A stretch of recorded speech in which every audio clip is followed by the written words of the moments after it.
നമസ്കാരം, ഏവർക്കും ലേൺസിയോ PSCയുടെ മറ്റൊരു മാത്ത് ക്ലാസ്സിലേക്ക് സ്വാഗതം. ഇന്ന് നമ്മൾ പഠിക്കാൻ പോകുന്നത് സംഖ്യകളും അടിസ്ഥാന ക്രിയകളും എന്ന ടോപ്പിക്കിലെ സെക്കൻഡ് പാർട്ടാണ്. അപ്പോൾ കഴിഞ്ഞ ക്ലാസ്സിൽ നമ്മൾ എണ്ണൽ സംഖ്യകളെ കുറിച്ച് പഠിച്ചു, അഖണ്ഡ സംഖ്യകളെ കുറിച്ച് പഠിച്ചു, അതിനുശേഷം ഇരട്ട സംഖ്യകൾ, ഒറ്റ സംഖ്യകൾ ഇവയെക്കുറിച്ചെല്ലാം പഠിച്ചു അല്ലേ? അപ്പോൾ ഇന്ന് നമ്മൾ പഠിക്കുവാൻ പോകുന്നത്, അല്ലെങ്കിൽ ഇന്ന് നമ്മൾ അവയുടെ പ്രോബ്ലംസ്, ചോദ്യങ്ങൾ, എക്സാമിന് വരുന്ന ചോദ്യങ്ങൾ നമുക്ക് എന്ത് ചെയ്യാം, ഒന്ന് ചർച്ച ചെയ്യാം, അല്ലെങ്കിൽ നമുക്കൊന്ന് സോൾവ് ചെയ്യാം. ഓക്കെ, അപ്പോൾ അതിന് മുന്നേ ആയിട്ട് നമുക്കൊന്ന് റീകളക്ട് ചെയ്തെടുക്കണ്ടേ നമ്മൾ എന്തൊക്കെയാ പഠിച്ചെന്നുള്ളത്. അപ്പോൾ ആദ്യമേ എണ്ണൽ സംഖ്യകളെ കുറിച്ച് നമ്മൾ പഠിച്ചു. എണ്ണാൻ ഉപയോഗിക്കുന്ന സംഖ്യകൾ അല്ലെങ്കിൽ നിസ്സർഗ സംഖ്യകൾ അല്ലേ, 1, 2, 3, 4 ഇങ്ങനെ വരുന്ന സംഖ്യകളാണെന്ന് പറഞ്ഞു. അതിനുശേഷം അഖണ്ഡ സംഖ്യകളെ പറ്റി നമ്മൾ പറഞ്ഞു. 0, 1, 2, 3, 4 ഇങ്ങനെ വരുന്ന സംഖ്യകളെ കുറിച്ച് പറഞ്ഞു. ഇരട്ട സംഖ്യകൾ 2, 4, 6 പൂജ്യവും ഉൾക്കൊള്ളും. ഓക്കെ, 0, 2, 4, 6, 8 അങ്ങനെ വരുന്ന സംഖ്യകൾ. then 1, 2, 1, 3, 5, 7 അങ്ങനെ വരുന്നത് എന്താണ്, ഒറ്റ സംഖ്യകൾ. ഇതെല്ലാം നമ്മൾ പഠിച്ചു. അതിന്റെ തുക കാണാനുള്ള സമവാക്യവും നമ്മൾ പഠിച്ചല്ലേ. അപ്പൊ എന്തായിരുന്നു, എണ്ണൽ സംഖ്യകളുടെ തുക കാണാൻ n × n+1/2. അഖണ്ഡ സംഖ്യകളാണെങ്കിൽ n × n-1/2. then ഇരട്ട സംഖ്യകളാണെങ്കിൽ n × n+1. ഒറ്റ സംഖ്യകളാണെങ്കിൽ n².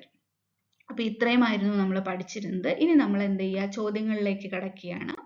ആദ്യത്തെ ചോദ്യം. അപ്പോൾ ആദ്യത്തെ ചോദ്യം എന്ന് പറയുന്നത് ആദ്യത്തെ 50 എണ്ണൽ സംഖ്യകളുടെ തുക. ആദ്യത്തെ 50 എണ്ണൽ സംഖ്യകളുടെ തുക എത്രയാണെന്നാണ് ചോദ്യം. അപ്പോൾ ഇതിനകത്ത് എന്ത് പറഞ്ഞിട്ടുണ്ട്, എണ്ണൽ സംഖ്യകളാണെന്ന് പ്രതിപാദിച്ചിട്ടുണ്ട്. അതിനോടൊപ്പം തന്നെ ആദ്യത്തെ, നമുക്കറിയാം ആ ഇക്വേഷൻ ഉപയോഗിച്ച് ആദ്യത്തെ, അതായത് എണ്ണൽ സംഖ്യ മീൻസ് 1 മുതലാണ് തുടങ്ങുന്നത് അല്ലെ. അപ്പോൾ 1 തൊട്ടേ നമുക്ക് തുടങ്ങാൻ പറ്റും, ആ ഇക്വേഷൻ ഉപയോഗിക്കാൻ പറ്റും. അപ്പം 1 + 2 + 3 + അങ്ങനെ എക്സെട്ര 50 വരെയുള്ള സംഖ്യകളുടെ തുക കൂട്ടി എടുക്കുന്നത് നമുക്ക് എന്താണ്, ബുദ്ധിമുട്ടാണ് അല്ലെ. അപ്പൊ അതെന്താണ്, നമുക്ക് അതിന് വേണ്ടി ഇക്വേഷൻ നമുക്കുണ്ട്. അപ്പൊ എന്തായിരുന്നു നമ്മുടെ ഇക്വേഷൻ, n × n+1 / 2 അല്ലെ, n × n+1 / 2. വേറെ n എത്രയാണ്, n എന്ന് പറയുന്നത് 50 ആണ് അല്ലെ. ആദ്യത്തെ 50 എണ്ണൽ സംഖ്യകളുടെ തുക. അപ്പൊ എന്ത് ചെയ്യാം, n ന് പകരം എന്ത് ഇട്ട് കൊടുക്കുക, 50 ഇട്ട് കൊടുക്കുക. സോ 50 × 51/2. 50 × 51 എത്രയാണ്, 2550. 2550/2 എത്ര കിട്ടും, 1275. ഓക്കെ, 1275 ആണ് ആദ്യത്തെ 50 എണ്ണൽ സംഖ്യകളുടെ തുക എന്ന് പറയുന്നത്. അപ്പം എന്താണ് സമവാക്യം, n × n+1/2. n എന്ന് പറഞ്ഞാൽ എത്ര എണ്ണം, അന്നേരം പഠിപ്പിച്ച സമയത്ത് ഞാൻ പറഞ്ഞിട്ടുള്ളതായിരുന്നു. n എന്ന് പറയുന്നത് എന്താണ്, എത്ര സംഖ്യകളാണോ ചോദ്യത്തിലുള്ളത് അതാണ് n ആയിട്ട് വരുന്നത്. Okay, so n × 50 × n+1, 50 + 1. Okay, n+1 കൊണ്ട് എന്താണ് ഉദ്ദേശിക്കുന്നത്, n+1 എന്ന് പറഞ്ഞാൽ n 50, 50 + 1, സോ 51.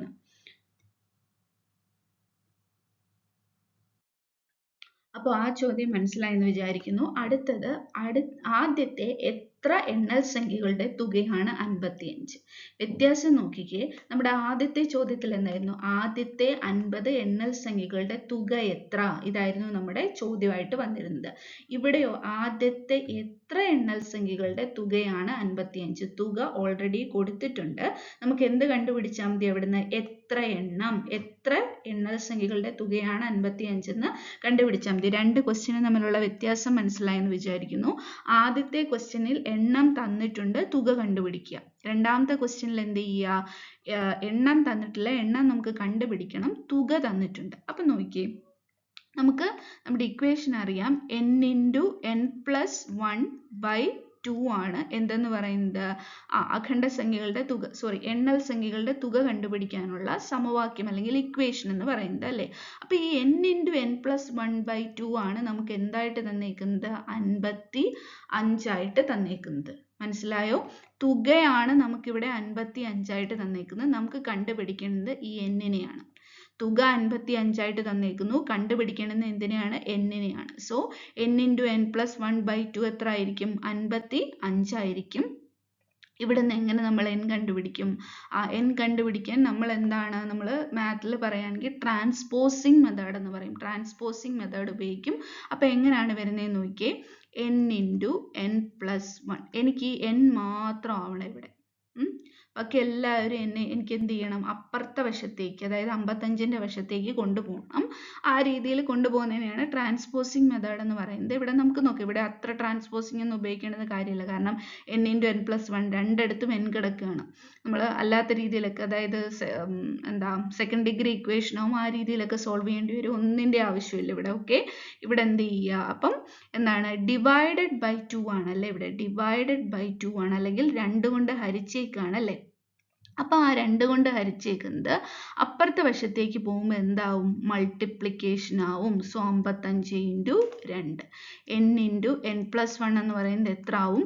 110 ആവും. Divided by 2 transposing method use ചെയ്യുമ്പോൾ നമ്മൾ എന്താണ്? ഡിവിഷൻ അപ്പുറത്തേക്ക് പോകുമ്പോൾ, RHSലേക്ക്, റൈറ്റ് ഹാൻഡ് സൈഡിലേക്ക് പോകുമ്പോൾ എന്തായി മാറും? അത് മൾട്ടിപ്ലിക്കേഷനായി മാറും. സോ 55 ഇൻറ്റു 2 ആയി മാറിയത് 110 ആയി.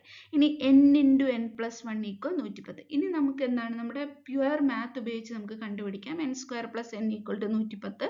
ആ രീതിയിലൊക്കെ കണ്ടുപിടിക്കാം. പക്ഷേ ഇവിടെ അതിൻ്റെ ആവശ്യമൊന്നുമില്ല. ഇവിടെ നമ്മൾ ഇനി എന്ത് ചെയ്യും? നമ്മുടെ ലോജിക്ക് ഉപയോഗിക്കുക. n into n plus 1 equals 110. n into n plus 1 എന്ന് വെച്ചാൽ എന്താണ്? n-ഉം n-ന്റെ തൊട്ടപ്പുറത്ത് കിടക്കുന്ന സംഖ്യയും അല്ലേ. അപ്പം n-ഉം n-ന്റെ തൊട്ടപ്പുറത്ത് കിടക്കുന്ന സംഖ്യയും കൂടെ ഗുണിച്ചാൽ 110 കിട്ടും. ഏതൊക്കെ രണ്ട് അടുത്തടുത്തുള്ള സംഖ്യകൾ ഗുണിച്ചാലാണ് 110 കിട്ടുന്നത്? ഒന്ന് ചിന്തിച്ച് നോക്കിയേ. നമ്മൾ ചിന്തിക്കുമ്പോൾ നമുക്ക് കിട്ടുന്ന 10 ഇൻറ്റു 11 സമം 110 അല്ലേ. 10 ഇൻറ്റു 11 സമം 110. സോ n അവിടെ എത്ര ആയിരിക്കും? 10 ആയിരിക്കും. തിരിഞ്ഞു പോരുത്. 11 അല്ല n എന്ന് പറയുന്നത് 10 ആണ്. n എന്ന് പറയുന്നത് n into n plus 1. n plus 1 എന്ന് പറഞ്ഞാൽ എന്താണ്? n-ന്റെ കൂടെ ഒന്ന് കൂട്ടി, അപ്പം 11. So n equals 10. സോ ആദ്യത്തെ 10 എണ്ണൽ സംഖ്യകളുടെ തുകയാണ് 55. എങ്ങനെയാണ്? n into n plus 1 by 2 equals 55. തുക നമുക്ക് തന്നിട്ടുണ്ട്. അവിടുന്ന് നമ്മൾ എന്ത് കണ്ടുപിടിക്കുകയാണ്? എണ്ണം കണ്ടുപിടിക്കുകയാണ്. n-ന്റെ വാല്യൂ കണ്ടുപിടിക്കുകയാണ്. So n into n plus 1 എന്ന് പറയുന്നത് 55 ഇൻറ്റു 2 110. അതിനുശേഷം നോക്കുക, ഏതൊക്കെ രണ്ട് അടുത്തടുത്തുള്ള സംഖ്യകൾ തമ്മിൽ ഗുണിച്ചാൽ 110 കിട്ടും? 10 ഇൻറ്റു 11. അങ്ങനെയുള്ള സംഖ്യകൾ മാത്രമേ, ഇവിടെ അങ്ങനെയുള്ള സംഖ്യ മാത്രമേ നിങ്ങൾക്ക് കിട്ടൂ. ഓക്കെ, ഈ കേസിൽ, ഈ ക്വസ്റ്റ്യൻ്റെ കേസിൽ. അപ്പം എന്ത് ചെയ്യുക? 10 ഇൻറ്റു 11 ആണ് 110 എന്ന് വരും. സോ n സമം എത്രയാണ്? n സമം 10. അടുത്തത്, അപ്പോൾ നമ്മൾ എണ്ണൽ സംഖ്യകളുടെ രണ്ട് പ്രോബ്ലം ചെയ്തു. n into n plus 1 by 2 ആണ് എണ്ണൽ സംഖ്യകൾ എന്ന് പറയുന്നത്. ദെൻ അടുത്തത് അഖണ്ഡ സംഖ്യകൾ. ആദ്യത്തെ 10 അഖണ്ഡ സംഖ്യകളുടെ തുക. അഖണ്ഡ സംഖ്യകളുടെ തുക കണ്ടുപിടിക്കാനുള്ള സമവാക്യം നമുക്കറിയാം. എന്താണ്? n into n minus 1 by 2 അല്ലേ. n into n minus 1 by 2. n എന്ന് പറഞ്ഞാൽ എത്ര എണ്ണം അല്ലേ, എത്ര എണ്ണം. സോ തുക കണ്ടുപിടിക്കാനുള്ള സമവാക്യം n into n minus 1 by 2. ആദ്യത്തെ 10 അഖണ്ഡ സംഖ്യകളുടെ തുകയാണ് നമുക്ക് കണ്ടുപിടിക്കുന്നത്. അപ്പം n സമം എത്രയാണ്? n സമം തന്നിട്ടുണ്ട് 10 ആണ് അല്ലേ. n സമം 10. സോ നമുക്ക് എന്ത് ചെയ്യാം? n-ന് പകരമായിട്ട് 10 ഇട്ട് കൊടുക്കാം. 10 into 10 minus 1 by 2. So 10 into 9 by 2. ഇവിടെ നമുക്ക് എന്ത് ചെയ്യാൻ പറ്റും? ഇവിടെ നമുക്ക് കട്ടിംഗ് മെത്തേഡ് ഉപയോഗിക്കാം. നമ്മുടെ എണ്ണൽ സംഖ്യകളിനകത്തും കട്ടിംഗ് മെത്തേഡ് ഉപയോഗിച്ച് നമുക്ക് ചെയ്യാം. ഓക്കെ, 10ഉം 2 ഇവിടെ കട്ടിംഗ് മെത്തേഡ് എന്ന് വെച്ചാൽ നമ്മൾ കോമൺ ഫാക്ടേഴ്സ് കണ്ടുപിടിക്കുക, അത് ഉപയോഗിച്ച് റെഡ്യൂസ് ചെയ്യുക. അപ്പോൾ 10ഉം 2ഉം കൂടെ ഡിവൈഡ് ചെയ്ത് എത്ര കിട്ടും നമുക്ക്? 5 അല്ലേ. സോ 5 ഇൻറ്റു 9 എത്രയാണ്? 45. കട്ടിംഗ് മെത്തേഡ് അറിയാത്തവർക്ക് നേരിട്ട് 10 into 9 90, 90 by 2 45. Okay, cutting method അറിയാമെങ്കിൽ അതായിരിക്കും എളുപ്പം എന്ന് പറയുന്നത്. പിന്നെ നമുക്ക് ഡിവൈഡ് ചെയ്യാൻ പോടുന്ന ആവശ്യമൊന്നുമില്ല. 10ഉം 2ഉം, അല്ലെങ്കിൽ നിങ്ങൾ ഇങ്ങനെ ചിന്തിക്കുക, 10ഉം 2ഉം ആരുടെ ടേബിളിലാണ് വരുന്നത്? 2ന്റെ ടേബിളിൽ കോമൺ ആയിട്ട് വരുന്നുണ്ടല്ലോ. കോമൺ ആയിട്ട് വരുന്നത് വേണം എടുക്കാൻ. ഓക്കെ, സോ 2 എന്ന് പറയുന്നത് 2ന്റെ ടേബിളിൽ ഒരു പ്രാവശ്യം, 10 എന്ന് പറയുന്നത് 5 പ്രാവശ്യം. അപ്പോൾ 2 എന്താവും? 1 ആവും, 10 എന്താവും? 5 ആവും. അപ്പം 1 ഡിവൈഡഡ് ബൈ 1 എന്ന് വെച്ചാൽ ആ സംഖ്യ തന്നെയാണ്. സോ അവിടെ വാല്യൂ ഇല്ല. 5 ഇൻറ്റു 9 45. അപ്പം ആദ്യത്തെ 10 അഖണ്ഡസംഖ്യകളുടെ തുക എത്രയാണ്? 45. കണ്ടുപിടിക്കാനുള്ള equation n into n minus 1/2. Okay. അടുത്തത് ആദ്യത്തെ 20 അഖണ്ഡസംഖ്യകളുടെ തുക. നിങ്ങൾ തനിയെ ഒന്ന് കണ്ടുപിടിച്ച് നോക്കുക. ആദ്യത്തെ 20 അഖണ്ഡസംഖ്യകളുടെ തുക എത്രയാണെന്ന് ഒന്ന് തനിയെ കണ്ടുപിടിച്ച് നോക്കിയിട്ട് ഉത്തരം ഒന്ന് കമന്റ് ചെയ്തേ. ആദ്യത്തെ 20 അഖണ്ഡസംഖ്യകളുടെ തുക. നമ്മുടെ ഇക്വേഷൻ അപ്ലൈ ചെയ്യുക. എന്നിട്ട് എന്ത് ചെയ്യുക? ഇക്വേഷൻ അപ്ലൈ ചെയ്യുക. അതിനുശേഷം എന്ത് ചെയ്യുക? വാല്യൂ കാൽക്കുലേറ്റ് ചെയ്യുക. തുകയാണ് കണ്ടുപിടിക്കുന്നത്. അപ്പോൾ എന്ത് തന്നിട്ടുണ്ട്? n ഇൻറ്റു n മൈനസ് 1/2 ആണ് നമ്മുടെ ഇക്വേഷൻ. n സമം എത്രയാണ്? 20. വീഡിയോ പോസ് ആക്കി വെക്കുക. നിങ്ങൾ എന്ത് ചെയ്യുക? തന്നെത്താനെ കണ്ടുപിടിക്കുക. n into n minus 1/2 n equals 20. So കണ്ടുപിടിക്കുകയാണെങ്കിൽ 20 ഇൻറ്റു 20 മൈനസ് 9 20 മൈനസ് 1 19 19/2. സോ ഇവിടെ നിന്ന് തന്നെ നമുക്ക് എന്ത് ചെയ്യാം? കട്ടിംഗ് മെത്തേഡ് ഉപയോഗിക്കാം. 2 1 ആവും, 20 എന്താവും? 10 ആവും. സോ 10 ഇൻറ്റു 19 190 അല്ലേ?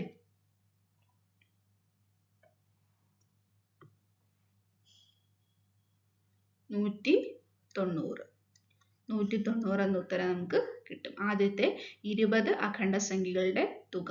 ആദ്യത്തെ 20 അഖണ്ഡസംഖ്യ. ഇനി കട്ടിംഗ് മെത്തേഡ് അറിയില്ലെങ്കിൽ 19 ഇൻറ്റു 20 380 380/2 190. ഓക്കെ. അപ്പം ഏത് രീതിയിലായാലും നമുക്ക് 190 ആണ് ഉത്തരമായിട്ട് വരുന്നത്. അടുത്ത ചോദ്യം,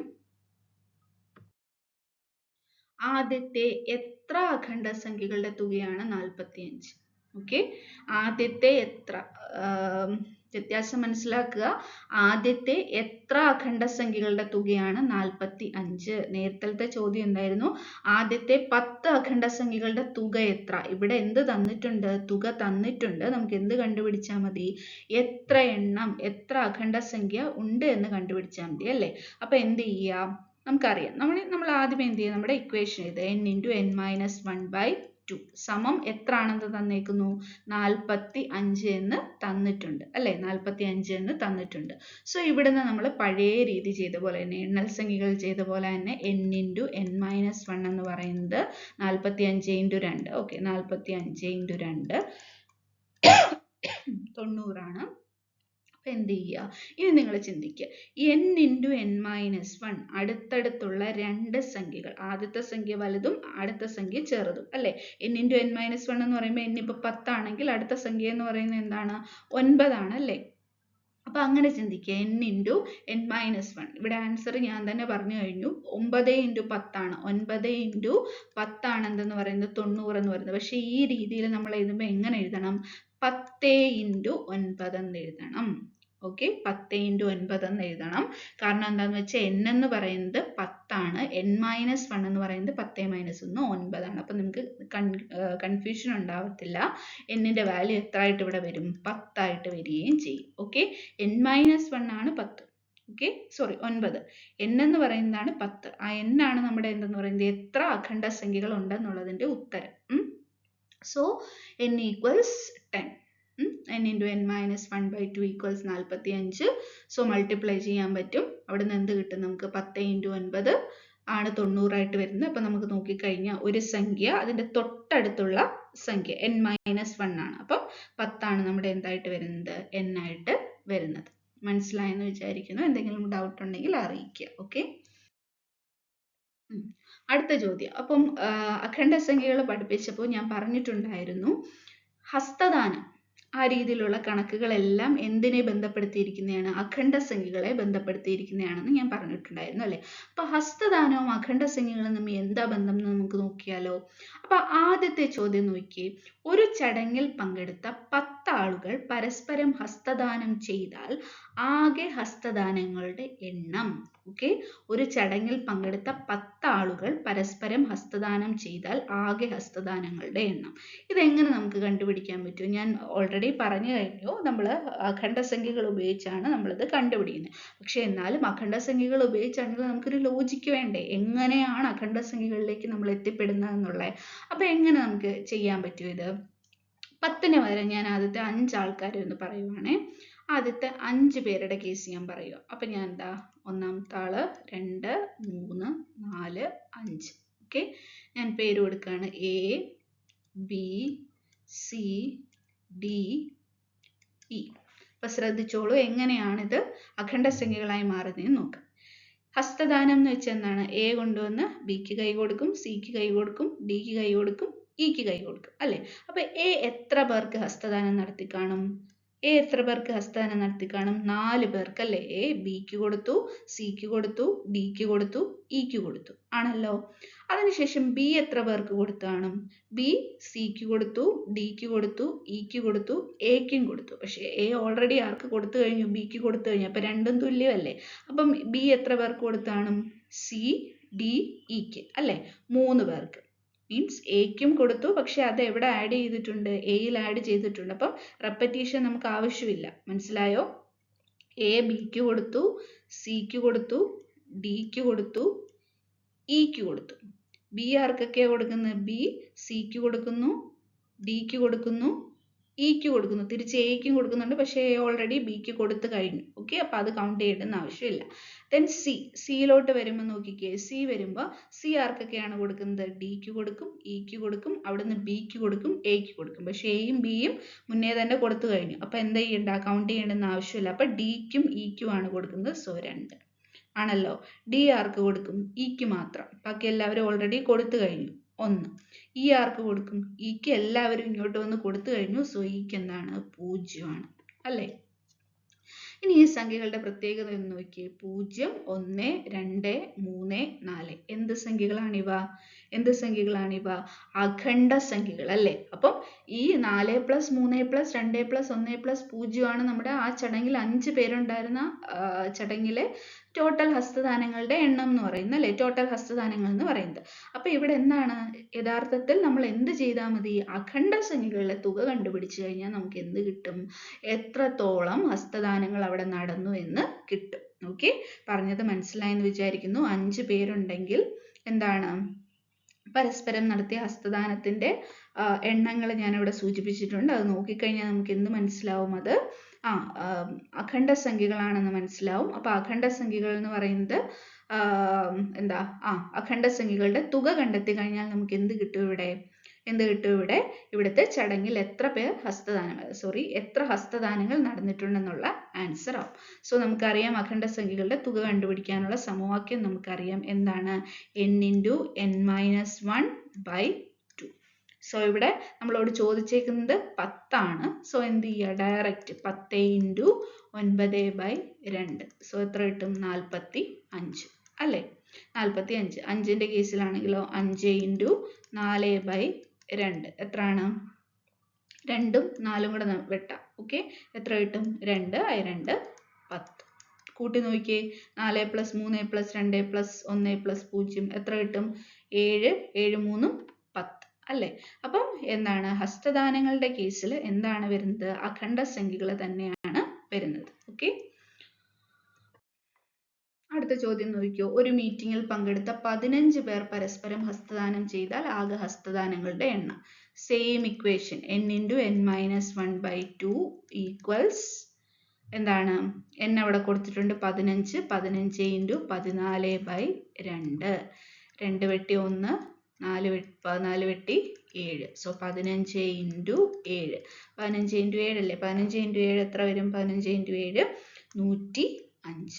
അപ്പം 105 ഹസ്തദാനങ്ങളാണ് 15 പേര് പരസ്പരം ഹസ്തദാനങ്ങൾ കൊടുത്താൽ കിട്ടുന്നത്. ഓക്കെ, ഹസ്തദാനം കൊടുത്താൽ കിട്ടുന്നത്. അടുത്ത ചോദ്യം.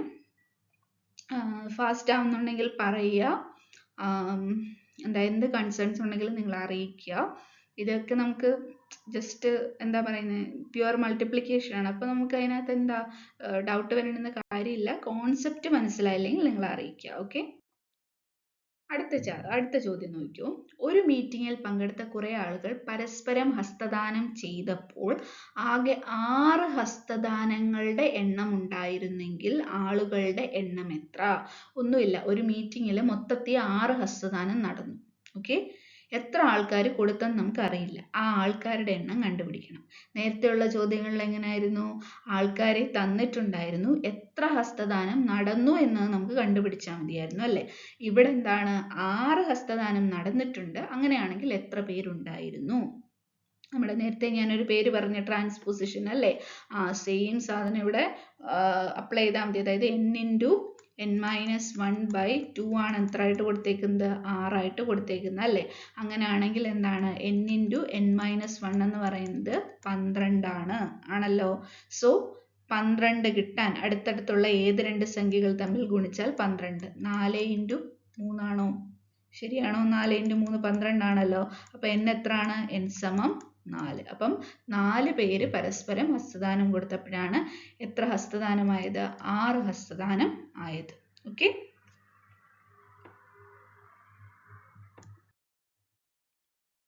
ഓക്കെ, അടുത്തത്. അപ്പം എണ്ണൽ സംഖ്യകളും അവയുടെ ചോദ്യം മനസ്സിലായെന്ന് വിശ്വസിക്കുന്നു. ദെൻ അഖണ്ഡസംഖ്യകൾ മനസ്സിലായെന്ന് വിശ്വസിക്കുന്നു. അടുത്തത് ഇരട്ടസംഖ്യകൾ. ഇരട്ടസംഖ്യകൾ നമുക്കറിയാം, 0, 2, 4, 6, 8 അങ്ങനെ പോകുന്ന സംഖ്യകളാണ്. അതിനോടൊപ്പം തന്നെ തുക കണ്ടുപിടിക്കാനുള്ള സമവാക്യം നമ്മൾ പഠിച്ചിട്ടുണ്ട്, n(n+1) അല്ലേ? ആദ്യത്തെ 20 ഇരട്ടസംഖ്യകളുടെ തുക എത്ര? ആദ്യത്തെ 20 ഇരട്ടസംഖ്യകളുടെ തുക. അപ്പൊ നോക്കിയേ, ആദ്യത്തെ 20 ഇരട്ടസംഖ്യകളുടെ തുക. നമ്മുടെ ഇക്വേഷൻ n(n+1) ആണ്. നമുക്ക് തുകയാണ് കണ്ടുപിടിക്കേണ്ടത് അല്ലേ? തുകയാണ് കണ്ടുപിടിക്കേണ്ടുന്നത്. സോ തുക കണ്ടുപിടിക്കാൻ വേണ്ടി 20 × 21. ശരിയാണോ? 20 × 21. വല്ല തെറ്റുണ്ടോ? ഇല്ലല്ലോ. 20 × 21 ആകുമ്പം 20 × 20 420. ഓക്കെ, 420 ആണ് എന്തെന്ന് പറയുന്നത്? നമ്മുടെ ആദ്യത്തെ 20 ഇരട്ടസംഖ്യകളുടെ തുകയായിട്ട് വരുന്നത്. n(n+1) n-ന് വാല്യൂ ഇട്ട് കൊടുക്കുക, ആൻസർ കണ്ടുപിടിക്കുക. അത്ര മാത്രമേ ഉള്ളൂ ഇവിടെ. ഓക്കെ. അടുത്തത് ആദ്യത്തെ 50 ഇരട്ടസംഖ്യകളുടെ തുക എത്ര? ഒന്ന് പെട്ടെന്ന് നിങ്ങൾ കണ്ടുപിടിച്ചേ. വീഡിയോ പോസ് ആക്കി വെക്കുക, കണ്ടുപിടിക്കുക. ഒന്ന് പെട്ടെന്ന് കണ്ടുപിടിച്ചേ.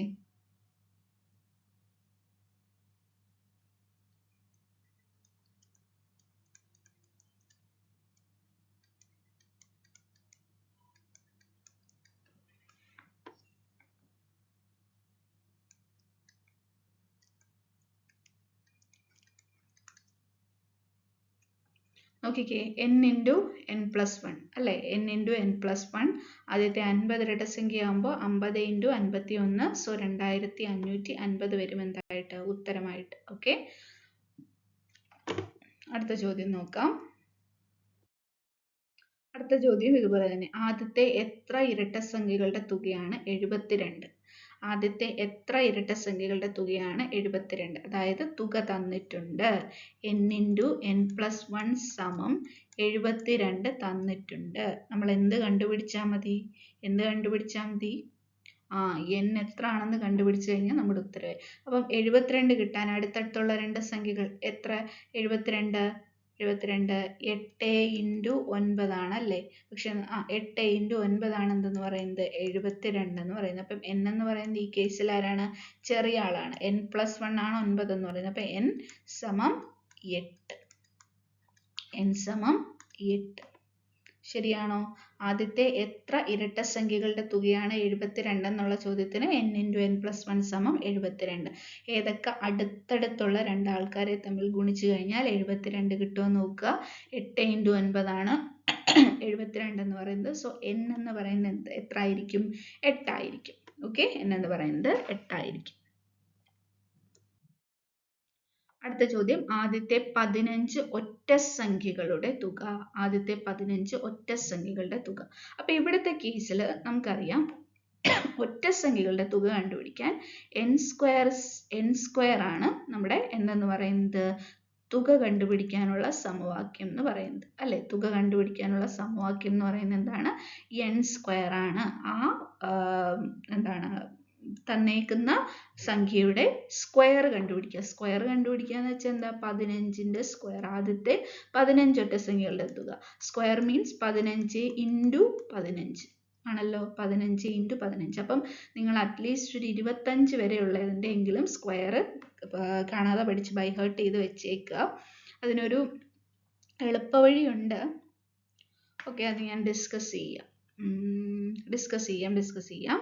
സോ ഇവിടത്തെ കേസിൽ നോക്കിക്കേ, ചില എന്താണ് മെൻ്റൽ മാത്ത്, ഓക്കെ, ചില എളുപ്പവഴികൾ വെച്ച് നമുക്ക് പെട്ടെന്ന് മൾട്ടിപ്ലൈ ചെയ്യാം. അതിവിടെ ഇപ്പോൾ നിങ്ങൾ എന്ത് ചെയ്യും, 15 × 15 ചെയ്യാൻ നിൽക്കും അല്ലേ, 5 5 25, 2 ഇഷ്ടം ഇങ്ങനെ നമ്മൾ ചെയ്യാൻ നിൽക്കും. പക്ഷെ അതിൻ്റെ ഒന്നും ആവശ്യമില്ല.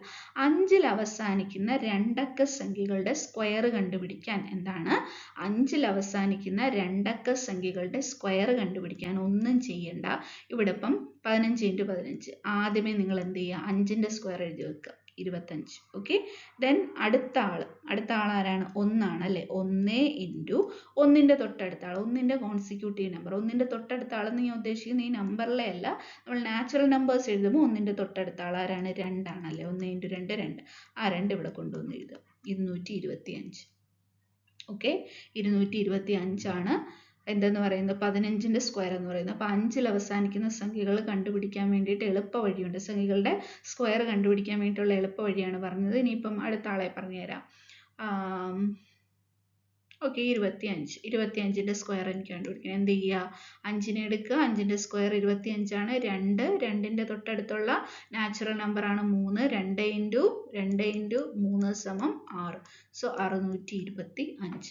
35ൻ്റെ സ്ക്വയർ കണ്ടുപിടിക്കണോ, 35ൻ്റെ സ്ക്വയർ കണ്ടുപിടിക്കാൻ 25 ആദ്യം എഴുതി വെക്കുക. 3 × അതിൻ്റെ അടുത്ത ആൾ 12, 3 × 4, അതിൻ്റെ അടുത്ത ആൻസർ എത്ര കിട്ടും, 12 കിട്ടും.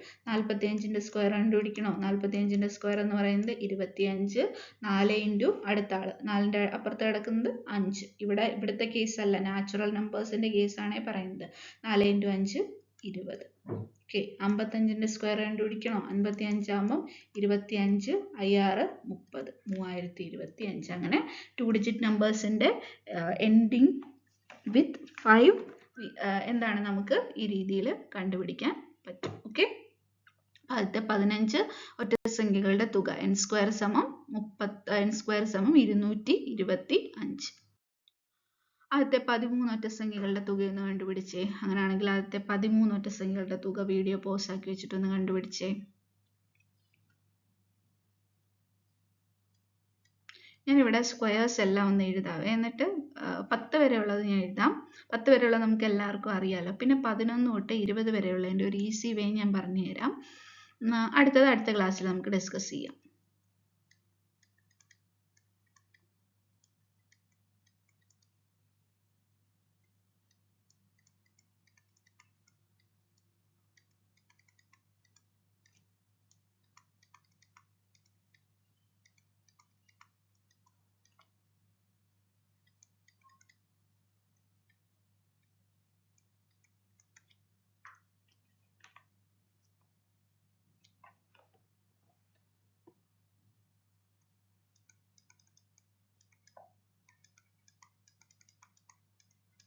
ഇത്രയും നമ്മൾ ഏത് ഉറക്കത്തിൽ ചോദിച്ചാലും പറയുന്ന ആൾക്കാരാണ് ആണല്ലോ. 11 തൊട്ടാണ് നമുക്ക് പ്രശ്നം വരുന്നത് അല്ലേ, 11 തൊട്ടാണ് നമുക്ക് പ്രശ്നം വരുന്നത്.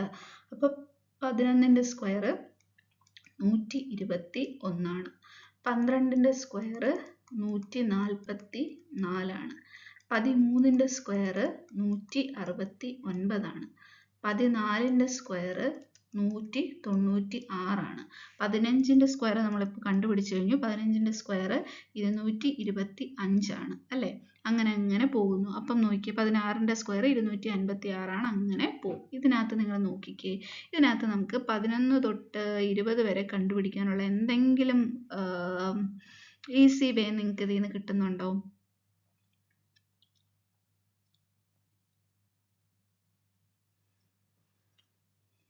ഒന്നുമില്ല. അതാ ഇത്രയേ ഉള്ളൂ. നിങ്ങൾ എന്ത് ചെയ്യുക, ആദ്യമേ ഈ കിടക്കുന്ന നമ്പറിൻ്റെ സ്ക്വയർ അങ്ങ് എടുക്കുക. ഇതിപ്പോൾ 1 അല്ലേ, ആ 1 അവിടെ അതുപോലെ എഴുതി വെക്കുക. ഞാൻ ഇപ്പോൾ 15 വരെ പറയാം. 1 അതുപോലെ എഴുതി വെക്കുക. അതിനുശേഷം എന്ത് ചെയ്യുക, 11ൻ്റെ കൂടെ ആ കിടക്കുന്ന, ഇപ്പം നമുക്ക് കിട്ടിയ സ്ക്വയർ ഉണ്ടല്ലോ, സ്ക്വയർ അല്ല, ആ കിടക്കുന്ന ആ നമ്പർ ഉണ്ടല്ലോ, ആ നമ്പർ അതിൻ്റെ കൂടെ കൂട്ടുക. 11ൻ്റെ കൂടെ ഇവിടെ എത്രയാണ് കിടക്കുന്നത്, 1 അല്ലേ കിടക്കുന്നത്, 1 ഡിജിറ്റിൽ 1 അല്ലേ കിടക്കുന്നത്, അപ്പോൾ ആ നമ്പർ അങ്ങ് കൂട്ടുക. സോ 12. മനസ്സിലായോ? അടുത്ത 12ൻ്റെ കേസിൽ നോക്കിയാൽ 2ൻ്റെ സ്ക്വയർ എടുക്കുക. 2ൻ്റെ സ്ക്വയർ എത്രയാണ്, 4. അപ്പം 2 അല്ലേ 1 ഡിജിറ്റിൽ കിടക്കുന്നത്, അപ്പോൾ 12ൻ്റെ കൂടെ ആ 2 കൂട്ടുക, 14. മനസ്സിലായോ? 160. 13ൻ്റെ സ്ക്വയർ, 3ൻ്റെ സ്ക്വയർ എടുക്കുക, 9. 13ന്റെ കൂടെ 3 കൂട്ടുക. എത്രയാണ്? 16. മനസ്സിലായോ? 14ന്റെ സ്ക്വയർ കണ്ടുപിടിക്കുക. 4ന്റെ സ്ക്വയർ എടുക്കുക. 16 6 എഴുതുക. 1 ശിഷ്ടമുണ്ട്. ആ ശിഷ്ടത്തെ നമുക്ക് കളയാൻ പറ്റില്ല. 14ന്റെ കൂടെ 4 കൂട്ടുക 18. ആ ശിഷ്ടവും കൂടെ കൂട്ടുക. എത്രയാണ്? 19. 15ന് നമുക്കറിയാലോ, 15ന്റെ ആയാലും ഇങ്ങനെ കിട്ടുമെന്ന് തോന്നുന്നു. 5ന്റെ സ്ക്വയർ 25. നമ്മൾ 5 എഴുതി. ദെൻ എന്താണ്? 15ന്റെ കൂടെ 5 കൂട്ടുക 20. ദെൻ 2 ക്യാരി ഓവർ ഉണ്ട്. So it is 225. ഇതുപോലെ തന്നെ 16ന്റെ സ്ക്വയർ നിങ്ങൾ പറഞ്ഞേ. 16ന്റെ സ്ക്വയർ ആകുമ്പോൾ 6 36 അല്ലേ? 6 നമുക്ക് എഴുതാം. 3 ക്യാരി ഓവർ ആണ്. 3 ശിഷ്ടം കിടപ്പുണ്ട്. അപ്പോൾ എന്ത് ചെയ്യുക? 16ന്റെ കൂടെ 6. 16ന്റെ കൂടെ 6 ആകുമ്പോൾ എത്ര കിട്ടും നമുക്ക്? 16ന്റെ കൂടെ 6 ആകുമ്പോൾ 22. 22 3 25. എളുപ്പമല്ലേ? 17ന്റെ സ്ക്വയർ നോക്കിയേ. 17ന്റെ സ്ക്വയർ കണ്ടുപിടിക്കാൻ 17 7 49. 9 4 ശിഷ്ടമുണ്ട്. 17ന്റെ കൂടെ എത്ര കൂട്ടുക? 7 കൂട്ടുക. 17ന്റെ കൂടെ 7 കൂട്ടുമ്പോഴത്തേക്ക് നമുക്ക് എത്ര കിട്ടും? 24 കിട്ടും അല്ലേ? 24 4 28. 289. ദെൻ 18ന്റെ സ്ക്വയർ നിങ്ങൾ തന്നെ പറഞ്ഞേ. 18ന്റെ സ്ക്വയർ ആകുമ്പോൾ 8 8 64 4 6 ശിഷ്ടമുണ്ട്. 18ന്റെ കൂടെ എത്ര കൂട്ടുക? 18ന്റെ കൂടെ 8 കൂട്ടുക. എത്ര കിട്ടും? 26 കിട്ടും. പിന്നെന്താ? 26ന്റെ കൂടെ വീണ്ടും 6 കൂട്ടുക. 26ന്റെ കൂടെ വീണ്ടും 6 കൂട്ടുമ്പോഴത്തേക്ക് എത്ര കിട്ടും? 32. 324 അല്ലേ? ഇടയിൽ തെറ്റ് വന്നിട്ടുണ്ടോ? 64 4 6 18 6 26 32 324. അങ്ങനെ പോകും. 19ന്റെ സ്ക്വയർ അതുപോലെ നിങ്ങൾ കണ്ടുപിടിച്ചിട്ട് കമൻറ്റ് ചെയ്യുക. 20ന്റെ സ്ക്വയർ നമുക്ക് പിന്നെ അറിയാം എത്രയാണെന്ന്. 400 ആണെന്ന് അറിയാം. ഓക്കെ. സോ ഇതാണ് ഒറ്റസംഖ്യകളുടെ തുക കണ്ടുപിടിക്കാനുള്ള സമവാക്യം n സ്ക്വയർ. അപ്പം അതിൻ്റെ എളുപ്പ വഴി നമ്മൾ പറഞ്ഞു. ഒരു 20 വരെ. ഇനി 20 തൊട്ട് ബാക്കിയുള്ളതിന് ഇതുപോലെ എളുപ്പ വഴിയുണ്ട്. ഓക്കെ. ഒരു 25 വരെയൊക്കെ നിങ്ങൾ പഠിച്ചു വെച്ചിരുന്നാൽ മതി. ഓക്കെ. 25 വരെയൊക്കെ നമുക്ക് ആവശ്യമുള്ളൂ. അതിനപ്പുറത്തോട്ടൊക്കെ അത്ര കടന്നു കയറിയൊരു ചോദ്യം ഉണ്ടാവില്ല എന്ന് നമുക്ക് പ്രതീക്ഷിക്കാം. ഓക്കെ. സോ ഇതാണ് എളുപ്പവഴി, സ്ക്വയർ കണ്ടുപിടിക്കാനുള്ള എളുപ്പവഴി എന്ന് പറയുന്നത്. അപ്പോൾ ഇതുവരെ ഇന്ന് പറഞ്ഞിട്ടുള്ള കാര്യങ്ങൾ മനസ്സിലായെന്ന് വിശ്വസിക്കുന്നു. അടുത്ത ക്ലാസ്സിൽ നമ്മൾ ഇതിൻ്റെ കണ്ടിന്യൂവേഷൻ ആയിട്ട് വരുന്നതായിരിക്കും. അതുവരെ എല്ലാവരും നല്ല രീതിയിൽ പഠിക്കുക. സംശയങ്ങളുണ്ടെങ്കിൽ ചോദിക്കുക. അപ്പോൾ ഇന്നത്തേക്ക് നമുക്ക് നിർത്താം.